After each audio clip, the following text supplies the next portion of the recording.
Ku nkomerero y'omwezi oguwedde enkuba bikokye yatonnya mu ggombolola y'Ebuluganya mu disitulikiti y'e Bulambuli yaviirako okuyigulukuka kw'ettaka eryabikka ebyalo 4.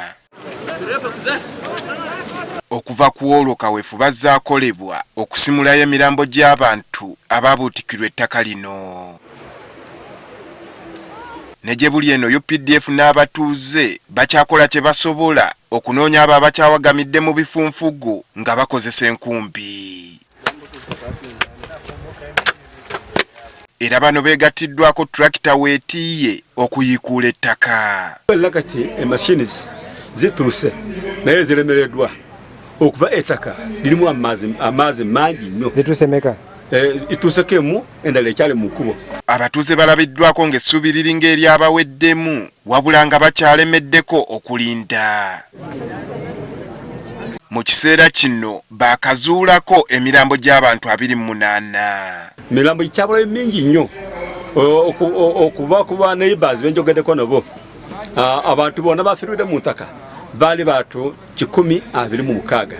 Ssentebe w'eggombolola y'Ebulaganya Richard Namukono alaze obwennyamivu olwaggulwa yaleeteddwa okuyambako mu mbeera eno gy'agamba nti temala. Gavumenti etuyamba mu wiiki eno n'etwayo machines ziyita machine nga 2 zigenda kukola emirimu naye eriyo omu yokka teraba kukola. Ekuleetedde excavator wano eri mu kuyambagana naye teri kusobola lwasonga ettaka lingi nnyo. Nti ne UPDF yatandika ekola n'amaanyi kati nayo yalegeza. N'aba UPDF kati bawaddemu amaanyi bali kutunulira machines bali n'enkumbi zaabwe nga ziri awo nga batunula butunuli kuba tewali kyakukola. Batono nnyo bakyalimako naye bangi batuddewo obwereere nga tewali kye bali kukola. John Wabone omutuuze mu kitundu kino agamba abantu baabwe bangi tebannakubibwako kya mulubaale. Many of them are still down.